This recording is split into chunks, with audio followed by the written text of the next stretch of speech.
Biomolecule पढ़ने वाले, तो सबसे पहले हम इसके देखते हैं ऑब्जेक्टिव्स क्या है।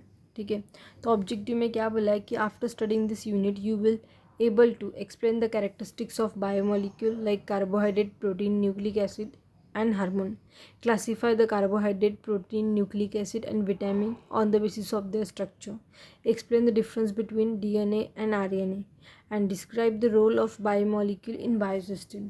So हमें इस चैप्टर में क्या क्या समझने को मिलेगा वो बताया है कि after studying this unit you will able to explain the characteristics of biomolecule. ठीक है, कि हम बायोमोलिक्यूल के बारे में कैसे समझ पाएंगे, उसकी कैरेक्टरिस्टिक्स कैसे हैं। आप कार्बोहाइड्रेट, प्रोटीन, न्यूक्लिक एसिड और हार्मोन्स जैसे बायोमोलिक्यूल की प्रॉपर्टीज़ और उनके फंक्शन को समझ पाएंगे। आपको ये पता चलेगा कि ये बायोमोलिक्यूल किस तरह से बॉडी में काम करते हैं। उसके बाद में बायोमोलिक्यूल का क्लासिफिकेशन है, जैसे कार्बोहाइड्रेट, प्रोटीन, न्यूक्लिक एसिड और विटामिन। तो ये जो है उनकी स्ट्रक्चर के बेसिस पे क्लासीफाई कैसे किया गया है ये देखेंगे। आप सीखेंगे कि कैसे ये बायोमोलिक्यूल अलग अलग टाइप में कैटेगराइज होते हैं। डीएनए और आरएनए का डिफरेंस समझना। आप डीएनए डीऑक्सीराइबोस न्यूक्लिक एसिड और आरएनए राइबो न्यूक्लिक एसिड के बीच के की डिफरेंस समझ पाएंगे, जैसे उनका स्ट्रक्चर, फंक्शन और जेनेटिक इन्फॉर्मेशन स्टोरेज में उनका रोल। बायोमोलिक्यूल का रोल बायोसिस्टम में समझना। आप समझ पाएंगे कि कैसे बायोमोलिक्यूल लिविंग ऑर्गेनिज्म में इंटरैक्ट करेंगे और करते हैं और उनकी ग्रोथ, एनर्जी प्रोडक्शन, रिप्रोडक्शन और लाइफ की इसेंशियल फंक्शन को मेंटेन करने में मदद करते हैं। ठीक है, उसके बाद हमें एक कोट मिला है, it is a harmonious and synchronous process of chemical reaction in the body which lead to the life. ठीक है, सो उसके बारे में भी देखते हैं और उसके बाद में जो पैरा है उसको भी हम समझने की कोशिश करते हैं। तो स्टार्ट करते हैं कि ये जो कोट है इसमें हमें क्या बताया है कि life is the result of complex chemical reaction in the body. ठीक है, मतलब वो ये बता रहे कि लाइफ का जो प्रोसेस है वो बॉडी के अंदर केमिकल रिएक्शन के सिंक्रोनाइज और हार्मोनियस प्रोसेस से होता है। ठीक है, उसके बाद में क्या है कि living system grow, sustain and reproduce itself. The most amazing thing about the living system is that it composed of non-living atom and molecule. The pursuit of knowledge what going on the chemically within living system fall into in the domain of biochemistry. Living system are made up of various complex biomolecule like carbohydrate, protein, nucleic acid, lipid, etc. Protein and carbohydrate are essential constituent of our food. These molecules interact with each other and constitute the molecular logic of life process. In addition, some simple molecules like vitamin, mineral, salt also play important role in the function of organism. Structure and function of some of these biomolecules are discussed in this unit. So हमको क्या बोला है, तो living system growth, sustain और reproduce करते हैं।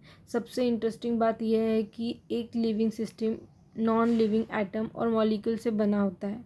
Biochemistry का domain ये स्टडी करता है कि लिविंग सिस्टम के अंदर केमिकल प्रोसेस कैसे होते हैं, लिविंग सिस्टम किस तरीके से कॉम्प्लेक्स बायोमॉलिक्यूल से बना होता है, जैसे carbohydrate, protein, nucleic acid and lipid. ये बायोमॉलिक्यूल हमारे फूड के इसेंशियल कंस्टिट्यूएंट होते हैं। प्रोटीन और कार्बोहाइड्रेट हमारे खाने में ज़रूरी चीज़ें हैं। ये बायोमॉलिक्यूल एक दूसरे से इंटरैक्ट करते हैं और लाइफ के प्रोसेस को समझने में मदद करते हैं। इसके अलावा कुछ सिंपल मॉलिक्यूल जैसे विटामिन और मिनरल भी ऑर्गेनिज्म के फंक्शन में इम्पोर्टेंट रोल प्ले करते हैं। सिंपल शब्दों में लाइफ उन छोटी नॉन लिविंग मॉलिक्यूल के इंटरैक्शन से बनती है जो मिलकर लिविंग सिस्टम को ग्रोथ, रिप्रोड्यूस और फंक्शन करने में चांस देते हैं। ठीक है, अब हम नेक्स्ट पैरा पढ़ेंगे।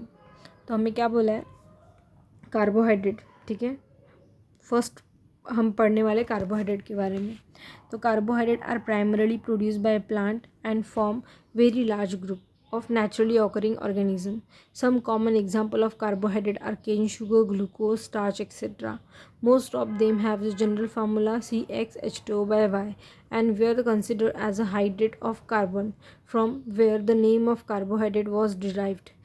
For example, the molecular formula glucose C6H12O6 fit into the general formula C6H2O by 6, but all the compounds which fit into the formula may not classified as a carbohydrate. For example, acetic acid CH3COOH fit into the general formula C2H2O by 2, but it is not the carbohydrate. Similarly, rhamnose C6H12O5 is the carbohydrate but not fit in this definition.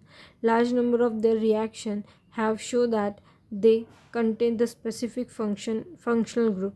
Chemically, the carbohydrate may be defined as the optically active polyhydroxy, aldehyde or ketone or compound which produce such units of hydrolysis. Some of the carbohydrates which are sweet in the taste are also called as the sugar. The most common sugar used in our home is named as a sucrose, where the sugar present in the milk is also the lactose. Carbohydrate also called as the saccharide.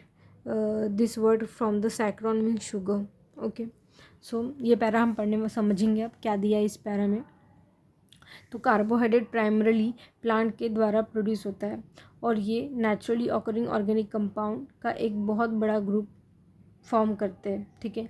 Carbohydrate के कुछ common examples जैसे cane sugar, glucose, starch etcetera है और इनका general formula CxH2O by Y होता है और ये पहले हाइड्रेट ऑफ कार्बन और पहले इन्हें हाइड्रेट ऑफ कार्बन माना गया था जहाँ से कार्बोहाइड्रेट का नाम आया. ओके सो एग्जांपल के लिए ग्लूकोज का मॉलिक्यूलर फार्मूला C6H12O6 है. ठीक है. सो इस जनरल फार्मूला में ये मैच होता है जैसे C6H2O by 6. ठीक है से मैच करता है पर ये ज़रूरी नहीं कि हर कंपाउंड जो ये फार्मूला फॉलो करे वो कार्बोहाइड्रेट हो. जैसे एसिटिक एसिड है जिसका फार्मूला होता है CH3COOH पर ये भी ये फार्मूला फॉलो करता है जैसे C2H2O by 2. तो लेकिन ये कार्बोहाइड्रेट नहीं है. इस तरीके से रैमनोज है जो कार्बोहाइड्रेट लेकिन ये फार्मूला फॉलो नहीं करता. कार्बोहाइड्रेट की कई रिएक्शन ने ये शो किया है कि इन्हें स्पेसिफिक फंक्शनल ग्रुप होते हैं. ठीक है. कार्बोहाइड्रेट के कई रिएक्शन ने ये शो किया है कि इनमें कुछ स्पेसिफिक फंक्शनल ग्रुप होते हैं. केमिकली कार्बोहाइड्रेट को ऑप्टिकली एक्टिव पॉलीहाइड्रोक्सी अल्डिहाइड या कीटोन के रूप में डिफाइन किया जा सकता है. तो ये बहुत इंपॉर्टेंट लाइन है कि कार्बोहाइड्रेट जब उन्होंने रिसर्च किया तब उनको पता चला कि कार्बोहाइड्रेट के अंदर कुछ स्पेसिफिक फंक्शनल ग्रुप है. और वो कैसे पता चला क्योंकि ये हमको carbohydrate optically active polyhydroxy aldehyde या कीटोन के रूप में मिलता है. ठीक है. या फिर वो कंपाउंड जो हाइड्रोलिसिस मतलब ब्रेकडाउन के दौरान ऐसे यूनिट प्रोड्यूस करते हैं. ठीक है. कुछ कार्बोहाइड्रेट जो स्वीट टेस्ट देते हैं उन्हें हम शुगर भी कहते हैं, सुक्रोज. ठीक है. हमारे घर में कॉमनली यूज़ होता है शुगर. एक शुगर है. लैक्टोज जो दूध में होता है भी एक शुगर है. कार्बोहाइड्रेट को सैकराइड भी कहा जाता है जिसका ग्रीक वर्ड सैक्रोन का मतलब होता है शुगर. ठीक है. सो ओवरऑल समरी क्या है कि कार्बोहाइड्रेट एक लार्ज ग्रुप होता है जो प्लांट प्रोड्यूस करते हैं और उनका basic structural formula C6H2O by Y होता है. इनमें कुछ शुगर जैसे सुक्रोज, लैक्टोज होते हैं जो स्वीट टेस्ट देते हैं और chemically optically active hydrate aldehyde या कीटोन देते हैं जो हाइड्रोलिसिस के बाद ये फंक्शनल यूनिट प्रोड्यूस करते हैं. Thank you.